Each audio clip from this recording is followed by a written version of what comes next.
Tuhan memberkati engkau, wajahnya menyinari engkau,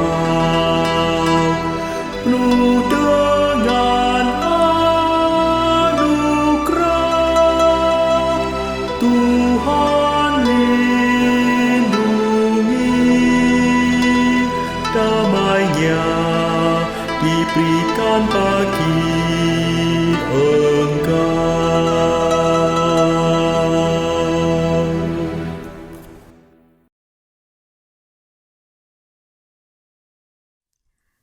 Selamat pagi Bapak, Ibu, dan saudara-saudari yang terkasih di dalam Tuhan Yesus. Sungguh mengucap syukur pagi ini kita boleh mengawali hari dengan merenungkan kebenaran firman Tuhan. Mari kita memohon pertolongan Roh Kudus agar pada saat membaca dan merenungkan firman Tuhan, Roh-Nya yang kudus memampukan kita agar kita dapat mengerti apa yang Tuhan firmankan kepada kita. Mari kita berdoa.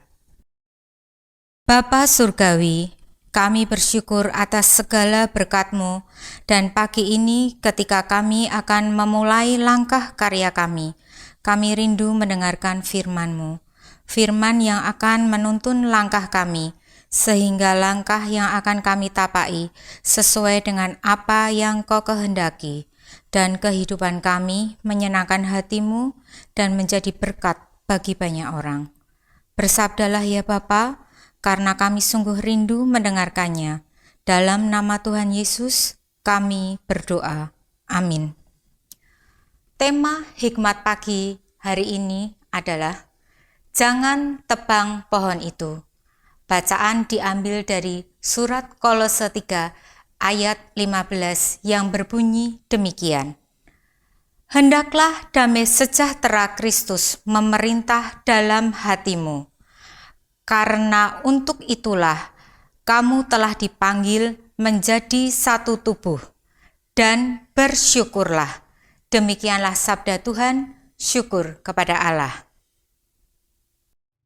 Selamat pagi Bapak Ibu, Saudara-saudari, simpatisan dan anggota Jemaat GKI Karangsaru.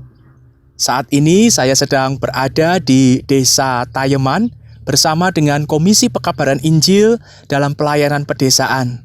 Dan Bapak Ibu, Saudara-saudari bisa melihat hijaunya kebun kentang. Dan saya berdiri di tengah-tengah tanaman kentang. Mari kita nikmati keindahan alam ciptaan Tuhan. Dan selama bulan Februari ini, saya akan mengajak Bapak Ibu Saudara sekalian merenungkan firman Tuhan dan juga menikmati keindahan alam Desa Tayeman. Bapak Ibu Saudara-saudari yang dikasihi Tuhan, ada kisah menarik tentang sepasang suami istri yang punya hobi berkebun. Pada suatu hari, di kebun di belakang rumah mereka terdapat sebatang pohon yang tidak pernah berbuah. Karena tidak berbuah, akhirnya sang suami memutuskan untuk menebang pohon itu. Saat kapak sudah berada di tangan, tiba-tiba sang istri datang menghampirinya dan berkata, "Tunggu, jangan tebang dulu.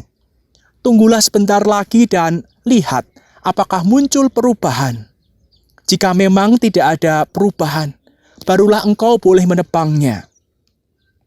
Setelah menunggu beberapa bulan, ternyata ada tanda-tanda perubahan. Pohon yang hampir ditebang itu akhirnya menghasilkan buah. Dan sang istri kemudian berkata kepada sang suami, "Pohon ini membuatku belajar untuk tidak terlalu cepat menyingkirkan sesuatu."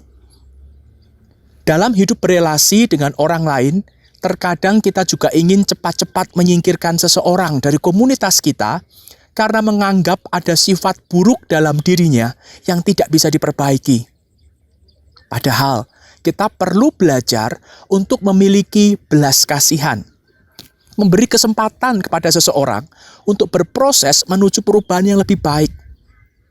Dalam ayat 12-14, di dalam bacaan kita hari ini, kita dapat melihat bagaimana Paulus menyampaikan beberapa sikap yang seharusnya dimiliki oleh orang percaya ketika hidup berelasi dengan sesama.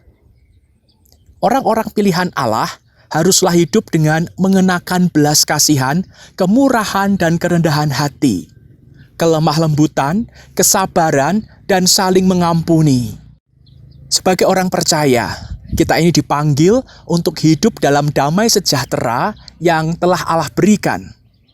Oleh sebab itu, biarlah damai sejahtera Allah itu memerintah dalam hati kita.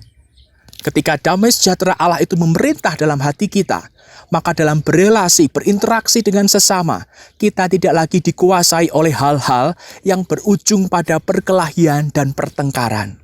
Biarlah damai Allah itu membawa kita pada persatuan dan kesatuan di dalam sesama tubuh Kristus. Dalam hidup berkomunitas, terkadang memang kita diperhadapkan dengan orang-orang yang memiliki banyak perbedaan. Perbedaan dari segi karakter maupun cara bekerja. Apabila perbedaan ini tidak dapat diatasi dengan baik, maka akan memunculkan konflik yang berkelanjutan. Sebagai anak-anak Tuhan, disinilah kita perlu belajar untuk menerapkan belas kasihan dan kerendahan hati. Marilah kita berdoa. Bapa Surgawi, kami bersyukur atas firman-Mu hari ini yang mengingatkan kami agar kami memiliki kerendahan hatian di dalam kami berinteraksi dengan sesama. Ketika ada sesama kami yang memiliki karakter yang kurang baik, ajar kami untuk mengasihi mereka, menolong mereka, berproses bersama dengan mereka untuk menjadi lebih baik. Tidak menyingkirkan mereka, tidak mengucilkan mereka. Mampukan kami sebagai anak-anak-Mu untuk selalu berbelas kasih kepada saudara-saudara kami. Di dalam nama Tuhan Yesus kami berdoa. Amin. Selamat pagi, selamat beraktivitas. Tuhan memberkati. Bersyukurlah kepada Tuhan sebab Ia baik, bahwasanya untuk selama-lamanya kasih setianya. 4 tahun sudah Tuhan menyertai hamba-Nya di dalam melangkah, menapaki jalan panggilan-Nya. Buku menyelami samudera firman-Nya, kembali menyapa anggota jemaat dan simpatisan GKI Karangsaru, Semarang. Jilid 2 ini berisi 12 kumpulan naskah khotbah dan 12 himne terjemahan pilihan. Dibagikan dengan kasih, dengan cara Bapak Ibu dapat memesan melalui WA ke nomor berikut ini dengan mengetikkan nama lengkap, alamat lengkap, serta nomor handphone. Buku ini akan dibagikan mulai tanggal 19 Februari 2023 setelah ibadah pukul 6, pukul 9, dan pukul 5 sore.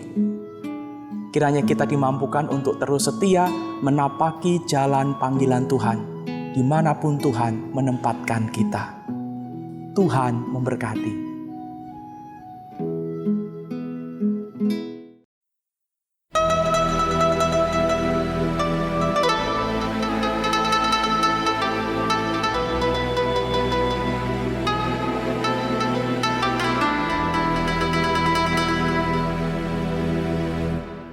Tuhan memberkati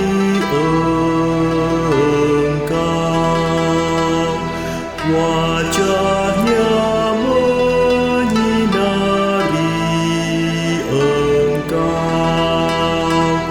penuh dengan anugerah. Tuhan lindungi, damai-Nya diberikan